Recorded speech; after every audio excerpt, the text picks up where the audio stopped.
Hi,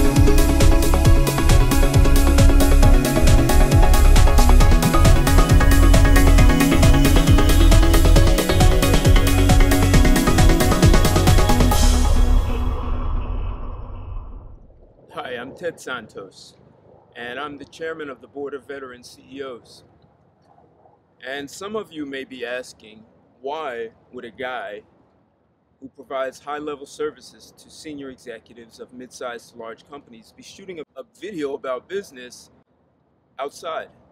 Well, I'm going to ask you to consider many of my services revolve around creating breakthroughs, quantum leaps. And quantum leaps require out-of-the-box thinking.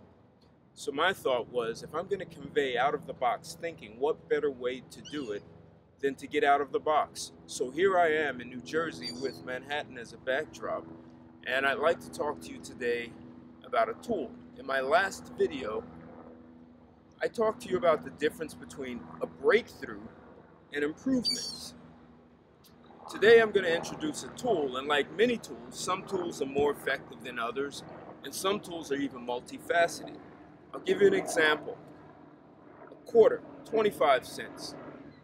You could actually use it as a tool in an emergency. You could use a quarter to unscrew a screw. Now, the challenge is you may strip and damage the screw, which would make it useless, or you could even damage your finger. So while a quarter can serve a purpose as a tool, it's not the most effective. A much more effective tool would be a screwdriver. And here, this one is multifaceted. So we can do a Phillips head or a flat head, or we can do this one, an even larger screw. And it even has a capacity to unscrew a smaller bolt. Much more effective, very strong, and powerful tool. So the tool to which I'm going to talk is like this. It's multifaceted. And it's extremely effective when you are pursuing a breakthrough or a quantum leap. The tool that I'd like to introduce you to today is the inquiry. The inquiry, conducting an inquiry, some of you may say asking questions. Others may say the Socratic approach. I'm saying the inquiry because when you conduct an inquiry, it's like peeling the layers of an onion, one layer at a time. And in each layer, you find some new possibility, some new thought process or outcome that you couldn't have gotten to if you would have cut the onion in half and went straight to the center. So the inquiry is pretty obvious if you're pursuing a breakthrough initiative.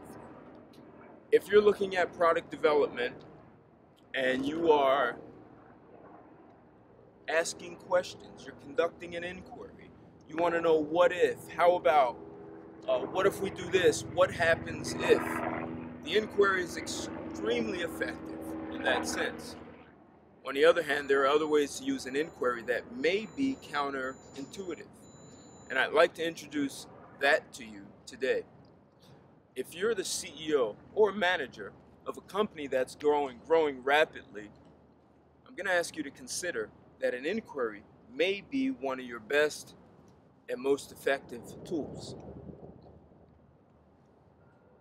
If you're growing a company rapidly, consider that as the company continues to grow and reaches new revenue milestones, it's going to require new skills, new competencies, and a new mindset that perhaps you didn't have when you were a small $10 million company, and when you're a $50 or $100 million company, it requires completely new skills and competencies from you as a CEO, as well as to your other managers and the rest of the company. And an inquiry can be very effective in getting you there. What I'd like to do is as an illustration, I'd like to tell you about a personal experience that helped me achieve that. When I was 21, I received a phone call, and that phone call changed my life forever. On that call, I was told both my parents had died. Now imagine, I'm 21, and I'm the oldest of 4 children. Naturally, losing your parents, especially when it's unexpected. My parents were healthy. We never saw it coming. There were things I had to do and I had to learn that I had never figured I would do at 21. The same is true for my brother who is 19 and my sisters who were 12 and 16. Because it was so unexpected, many of my other relatives were so distraught that it was very difficult for them to help us. So there were tasks that I had to ask my 12 and 16-year-old sister to do that no one in your right mind would ask. So I would ask them to go accomplish something, and as I expected, they failed. They'd come back and say I didn't get it. What I did was conduct an inquiry, because I knew coaching them up was going to be important. So I'd ask them questions like, what happened, and what's a better way to handle it, and what happens if, and they'd go out and they'd try it again. They'd fail again. And I'd conduct another inquiry, and they'd go out and they'd fail again. And I conduct another inquiry. Eventually they succeeded. And what happened in the process of week after week conducting an inquiry, asking them to do things they'd never done before, they started developing a new thought process and looking at problems in a very different way. And eventually, I'd ask them to do something and they wouldn't need my help at all. In fact, they actually started volunteering to take on things that I didn't think they could handle, except they had developed such a great problem solving and a new thought process that they became much more effective. So, what does that have to do with business? One, it looks at the inquiry. Two, many of the skills that I developed through my parents' death, I was able to transfer them when I was a manager running an entire organization. Now, I was running a company that was growing so fast, there was no way they could continue to manage it. The company was falling apart while it was growing at the same time. And my managers would come to me and say, Ted, I have a problem, tell me what to do. Instead of giving them the answer, I conducted an inquiry, just like I did with my sisters. And I'd ask them, what happens if? What would you do if I wasn't here? What happens if you do that? And eventually they went from, Ted, I have a problem, tell me what to do, to, Ted, I have a problem, I know you're going to ask me these questions, I've thought about that, to, Ted, I had a problem 2 weeks ago, and here's how I handled it. I essentially made myself obsolete just by conducting an inquiry. And they developed new thought processes, and it allowed the company to grow well beyond where we were. So as simple as an inquiry seems, actually it seems so simple that most people will overlook it.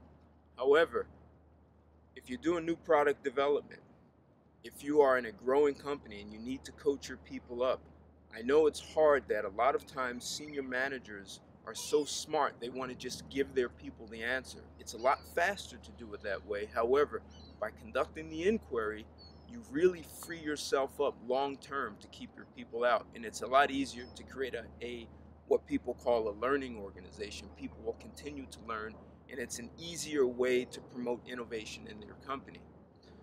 Also, if you're looking for your own career growth, conducting an inquiry just with yourself is extremely effective. So I encourage you to try it.